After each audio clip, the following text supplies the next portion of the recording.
name is Jim Moran. I served in the United States Congress for approximately a quarter of a century. I, after I left the Congress, I began to represent some corporations and countries and causes that I believe in. It has been an honor to work with you, Your Excellency. Elias Gerasulis is my partner. This is primarily Elias's account, but I'm going to be working with him. While I was in the Congress, I was on the committee that funds defense and State Department foreign operations, as well as the Foreign Relations Committee. I have an interest in Africa. I was a principal co-sponsor of the African Growth and Opportunity Act. But most importantly, I do believe that Biafran independence is a just and noble cause. And I trust that you have a bright future ahead. We will try to secure your independence. We can't promise because the politics is not a particularly predictable situation in the United States today, and justice is not always served, but we will work towards that objective. I appreciate the opportunity to work on behalf of the Biafran people. And at this point, let me turn it over to Elias. Elias? Oh, thank you, Jim. And it's an honor to be working with you on this. And we appreciate your lending, your support, someone of your prestige and stature. That association would be so critical. So thank you, Jim. I appreciate it. And thank you, Mr. Prime Minister, Your Excellencies, and dear Biafrans in the United States and around the world. My name is Elias Gerasulis, and I am a good friend and colleague of Congressman Moran, and we are your new lobbyists here in Washington, D.C. However, you should know that we are more than just your lobbyists. We are fellow freedom fighters in the struggle for the liberation of Biafra. And similar to how your compatriots in the Biafran Defense Forces are securing your freedom on the homeland, we will be fighting for your freedom in the political and diplomatic battlefield here in Washington, D.C. And we will make sure that all these U.S. officials, all these congressmen and senators understand that the Biafran independence movement is a pure democratic civilian uprising against injustice, the very same one that we had in the United States when we declared our independence from the British 200 years ago. On a personal level, I knew I had to get involved in this struggle, not only because of my belief in the Biafran cause, but my belief in His Excellency, the Prime Minister Simon Ekpa. As I got to know the Prime Minister, I could see that he has remarkable leadership qualities and vision. And I knew that instinctively that he was a man of destiny and that he will have a very important impact in Africa in the years to come. And I thought it was a personal duty to assist him. Already, the Prime Minister has made remarkable progress and has outsmarted the Nigerian system in many ways. The Prime Minister has done this with the self-referendum. He has done this with opening diplomatic liaison offices around the world.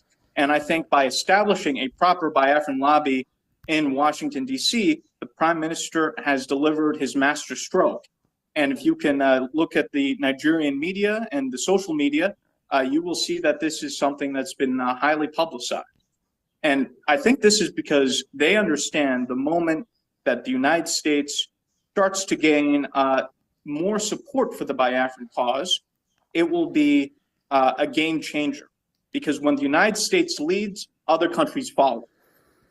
Congressman Moran and myself are your voice to the U.S. Congress, your voice to the White House, your voice to the State Department, your voice to the highest offices in this great land. And we will not stop until victory is achieved. Long live a free, independent, and sovereign Biafra. Thank you, Mr. Prime Minister. Thank you very much. Thank you very much for that brilliant speech there. Elias, we're happy to have you on board, and we have a lot of things to do together. Thank you. This particular appearance today is just to present you to the Biafrans in the United States. As I made my promise, I have fulfilled it. It is now that we go out there and do what we know how to do best for the interest of Thank you, Biafra. Mr. Prime Minister. Thank you It's very our much. honor, and we look forward to serving you in the cause. Should Congressman Moran and myself exit the Zoom now, or should we stay on? Yeah, you can. You can all exit. I think we are good with this, and then we are going to see again, like we discussed before, when the time comes. Thank you, Mr. Prime Minister. Thank you very much. Nice to have you. Thank you, Mr. Prime Minister. It was a pleasure to see you again. Thank you. Look Thank forward you. to working with you. Thank you. Bye. Thank you, Jim Moran. Thank you. You bet. Thank you, lovers of freedom all over the world. I am Paul Omumbiko, serving Biafra with a 5x5 vision, and our job is to spread this gospel down to the end of the universe, that the Biafra must be restored. We are the children of God, and the Biafra is here. We thank you, our PM, I don't know who, our ministers, every other person. May God bless you all. More strength. We see the advantage of more than 1,000 men wisdom. Thank you. All right, thank you so much. We will start to see some results. So now we move forward with a filing with the African Commission, but not on our hands and knees. We don't come forward as a supplicant begging them. We come forward as the government of Biafra. In the name of the communication, the filing that's been made with the African Commission is Biafra versus Nigeria, not Mossab, not some other organization, but the government of Biafra. So that is what's been filed.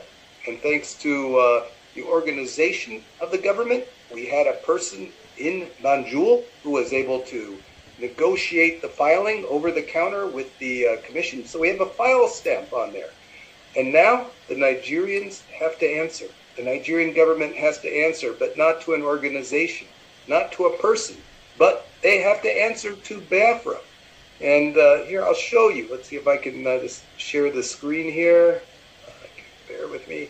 Here we go. So, if you can see this, it says, before the African Commission on Human and People's Rights, Biafra versus Nigeria. This is it. We come as equals, filing our complaint, and you can see, there it is, the file stamp of the African Commission, which was achieved at Dr. Levy, yes. Are you sharing a screen? Because we Well, can see. No. Well, I'm trying to share the screen.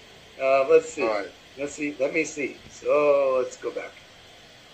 Yeah, I want everyone to see what the effort was here all about. Go back here.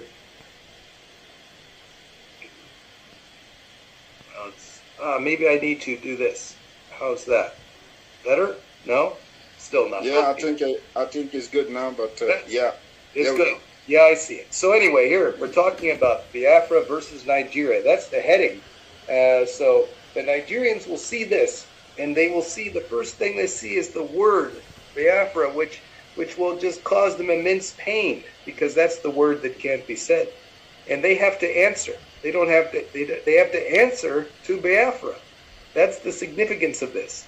And we achieved the file stamp, which is on a different one there. But anyway, so that's what we've done is we're giving notice to the What we're essentially doing is giving notice to the African Union that they need to convey our information directly to the Nigerian government, bring the Nigerian government before the African Commission to answer our complaint, and they need to answer that complaint before the results are in from the referendum.